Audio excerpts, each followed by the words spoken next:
விஸ்வநாதன் தங்சன்ஸ் விங்கி அட்லூரி டைரக்ஷன்ல இந்த படம் ரிலீஸ் பண்ணியிருக்காங்க. இந்த படத்தோட என்னோட ஒப்பீனியன் எப்படி இருக்குன்றது தான் நம்ம இன்னைக்கான வீடியோல பார்க்க போறோம். வாங்க வீடியோக்குள்ள போலாம்.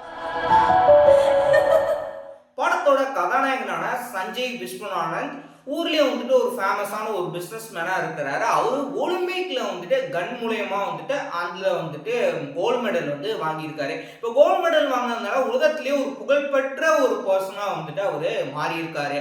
அவரோட அம்மா வந்துட்டு ஒரு ஆசைப்படுறாங்க. அந்த ஒரு ஆசைக்காக இவர் எடுக்கக்கூடிய ஒரு டெசிஷன், அந்த டெசிஷனுக்கு அப்புறமா என்னெல்லாம் நடக்குது அப்படின்றதான் இந்த படத்துடைய என்டையர் ஸ்டோரி. இந்த படத்தை எடுத்துட்டீங்கன்னா படத்துடைய ஃபர்ஸ்ட் ஹாஃபும் சரி செகண்ட் ஹாஃபும் சரி நல்ல ஒரு ஃபன் என்டர்டைன்மெண்டா இந்த படத்தை கொண்டு போயிருந்தாங்க. மமிதா பேஜோடைய கேரக்டர் ட்ரெய்லர்ல பார்த்தாலே நம்மளால உணர முடியுது. அவங்க எந்த அளவுக்கு வந்துட்டு ஒரு ஹியூமர் வந்துட்டு இந்த படத்துல நல்லாவே ஒர்க் ஆகும் அப்படின்னு சொல்லிட்டு அந்த அளவுக்கு பயங்கரமான ஒரு காமெடி வந்துட்டு இவங்க பண்றாங்க. ராதிகா சரத்குமாருக்கும் மமிதாவுக்கும் ரெண்டு பேருக்கும் நடுவில் இருக்கக்கூடிய அந்த ஒரு ரிலேஷன்ஷிப் வந்து நல்லாவே படத்துல ஒர்க் ஆயிருக்கு.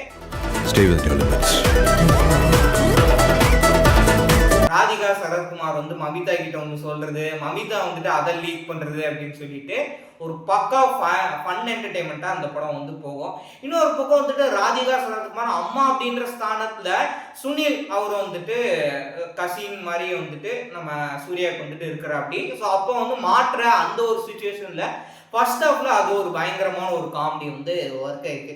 இப்படின்ட்டு பல காமெடிகள் வந்து இந்த படத்துல சொல்லிட்டே போகலாம். அந்த அளவுக்கு ஒரு ஃபன் என்டர்டைன்மெண்ட் மூவி தான் இந்த படம். இன்னொரு பக்கம் எடுத்துட்டீங்கன்னா ஃபேமிலி ஆடியன்ஸ்க்கு ஏற்ற மாதிரி சென்டிமெண்ட் காட்சியும் இந்த படத்துல நல்லாவே ஒர்க் ஆயிருக்கு. எஸ்பெஷலி செகண்ட் ஹாஃப்ல வரக்கூடிய எதிர்பாராத ஒரு ட்விஸ்ட், அந்த ஒரு ட்விஸ்ட் மூலமா நம்மளுக்கு நல்ல ஒரு ஹார்ட் டச்சிங்கான ஒரு மூமெண்ட்டாகவும் கண்ணுல இருந்து தண்ணீர் வர அளவுக்கு பயங்கரமா அந்த ஒரு சீன் வந்து எலிவேட் பண்ணி கொண்டு போயிருந்தாங்க.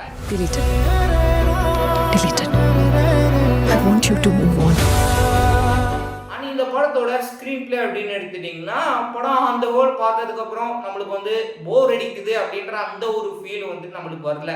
நல்ல ஒரு ஃபன் என்டர்டெயின் ஆனவும் பிளஸ் வந்துட்டு ஒரு ஃபேமிலி பேஸ்டா ஒரு நல்ல ஒரு கருத்துள்ள ஒரு படம் எடுத்த மாதிரி தான் வந்துட்டு ஃபீல் ஆகுது. அண்ட் இந்த படத்துல வந்துட்டு டைலாக்ஸ் வந்துட்டு நல்லாவே வந்து எழுதியிருந்தாங்க. விங்கி அட்லூரி அப்படின்றவர் ஸ்கிரீன் பிளே மட்டும் தான் பண்ணியிருக்காரு. டைலாக் வந்து வேற ஒருத்தவங்க எழுதியிருக்கிறாங்க. ஆரம்பத்தில் அந்த ஒலிம்பிக் மூலயமா நம்ம வந்துட்டு என்னதான் ஜெயிச்சாலும் அதை மறுபடியும் நம்மளே சொல்லிட்டு அதை புகழ்ந்து தள்ளிட்டு இருக்கக்கூடாது அப்படின்ற அந்த ஒரு கான்செப்ட்ல சூர்யா பேசக்கூடிய வசனமாகட்டும், இல்லை வந்துட்டு சண்டை அப்படின்னு வந்துதான் நம்மளோட வாழ்க்கையில வந்துட்டு எந்த அளவுக்கு வந்துட்டு நம்ம அதுக்கடுத்து என்ன பண்றோம் அப்படின்ற அந்த ஒரு இதுவே இல்லாம இருக்கிறோம் அப்படின்னு சொல்ற அந்த ஒரு கான்செப்ட் ஆகட்டும், இப்படின்ட்டு டயலாக்ஸ் ஒரு சில விதத்துல வந்துட்டு நல்லாவே வந்துட்டு கன்வே பண்ணி இருக்கிறாங்க. வாழ்க்கைக்கே தேவையான விஷயங்கள்லாம் டயலாக் மூலயமா அந்த படத்துல இருக்குது. படத்துடைய கதையின் கான்செப்ட் எடுத்துட்டீங்கன்னா புதுமையா வந்து கொஞ்சம் வந்து கொண்டு போயிருக்காங்க அப்படின்னே சொல்லலாம். மற்றபடி இந்த படத்துல குறை சொல்ற அளவுக்கு பெருசா எதுவுமே இல்லை. அண்ட் ஜிவி பிரகாஷுடைய பேக்ரவுண்ட் ஸ்கோர் வந்து படத்துல அளவுக்கு ஒரு நல்ல ஒரு எஃபெக்டிவான ஒரு இந்த வாட்டியும் கொடுத்துருக்காரு. அண்ட் பட்டாம்பூச்சி பாட்டு வந்து நல்லா சூப்பரா வந்து ப்ரெசென்ட் பண்ணியிருக்காங்க. மீதி பாடல்களும் வந்துட்டு நல்ல ஒரு கதைக்கு என்ன தேவையோ அந்த ஒரு மூடு வந்துட்டு செட் ஆயிருக்குது. அந்த ஹோல் படம் எப்படி இருக்கு அப்படின்னு எடுத்துட்டீங்கன்னா படம் வந்து சூப்பரா இருக்கு. தாராளமாக இந்த வீக்கெண்ட் நீங்க பார்த்து என்ஜாய் பண்ணக்கூடிய ஒரு படம் தான். ஃபேமிலியோட போய் என்ஜாய் பண்ணுங்க.